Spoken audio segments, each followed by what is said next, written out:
All right, today we're cracking open a case file. Two of them, actually. And these are the kind of stories that just don't make sense, where the line between what's real and what's impossible kind of just vanishes. So let's start with this puzzle. How does an entire town, we're talking about hundreds of people, just go silent? How does a whole community just disappear from the map? Like they were literally chased off by something lurking in the dark.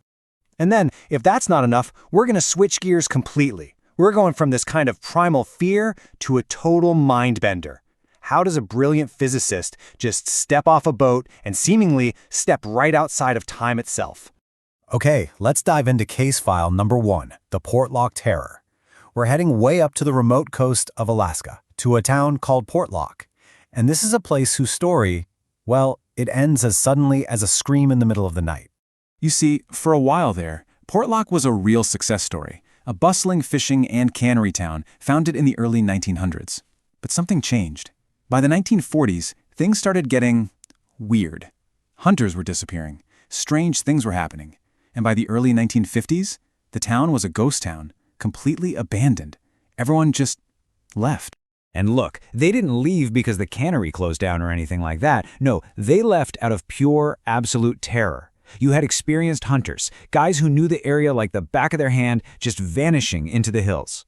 When remains were found, well, the injuries were unlike anything anyone had ever seen, way beyond what a bear or any other known animal could do. It got so bad that even hiring armed guards wasn't enough. People were just too scared to stay. So what on earth could scare an entire town away? Well, if you listen to the local lore, it all points to one thing, the Nantinac. And we're not just talking about some big, dumb beast. No, this was described as a massive, Sasquatch-like creature, but with something else, an unseen intelligence. It wasn't just an animal, it was something that could hunt you. Okay, and here's where the story goes from creepy to just bizarre. Check this out. The 1940 U.S. Census shows 31 residents living in Portlock right when all this terror was starting. Okay, fine. But then, decades later, long after the place was a ghost town, the 1980 census comes out. And the number of residents? 31. The exact same number. So, was it just a typo, a simple clerical error, or was something else still there, keeping count? All right, let's put a pin in Portlock for a second and shift gears. We're going from that raw, primal fear in the Alaskan wilderness to a mystery that doesn't just challenge our sense of safety, it challenges our sense of reality itself. Let's talk about the timeless physicist, Ettore Majorana. The basic story is, on its surface, pretty simple. In 1938, a world-renowned physicist named Ettore Majorana, and we're talking a guy who was in the same league as the giants of his time, boarded a ship sailing from Palermo to Naples. And he was never seen again. Just gone. No body, no suicide note, not a single trace. He just vanished into thin air. Okay, to really get how big a deal this was, you gotta understand the kind of stuff this guy was thinking about.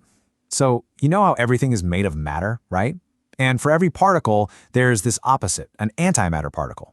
When they touch, they annihilate each other, gone. Well, Majorana came up with a theory about a particle that was, get this, both at the same time. A particle that was its own antiparticle. He called it the Majorana fermion. He wasn't just playing with numbers. He was working on ideas that could literally rewrite the fundamental rules of existence. So, the case goes completely cold. For 17 years, nothing.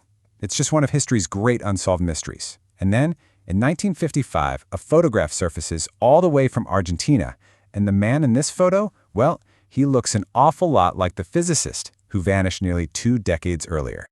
And this wasn't just a passing resemblance. Forensics experts called it extraordinary.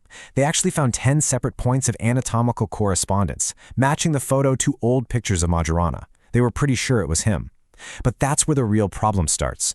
Because if this picture was taken in 1955, that meant 17 years had passed, and the man in the photo, he hadn't aged, not one bit.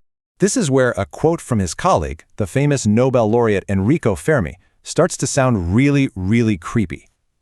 Fermi once said that if Majorana chose to disappear, no one would ever find him, in this time or another. Think about that phrasing, in this time or another. It makes you wonder if Fermi thought Majorana hadn't just run away, but had somehow, left time itself. So, what do we have? Two completely different, totally impossible cases. On one hand, you've got a whole town literally hunted into nothingness, and on the other, a physicist who might have just stepped out of reality. Let's look at the verdict on this unsolved dossier. So when you lay it all out, it's pretty wild. You've got the Portlock case, a mystery of the physical world. It's all about vanishings, cryptid lore, and that bizarre census data. It's a mystery rooted in the earth, in shadows, and fear. Then you have Majorana, a mystery of the mind. This one is all about an impossible photograph, a forensic match, and that chilling warning from Fermi. It's almost like a mystery from somewhere else entirely. So in the end, where does that leave us? Just with a lot of shadows and even more questions, right? And maybe that's the whole point. Maybe some mysteries aren't meant to be solved with a neat little answer. Maybe stories like these are just here to remind us that the world is still a lot stranger and a lot bigger than we think we know.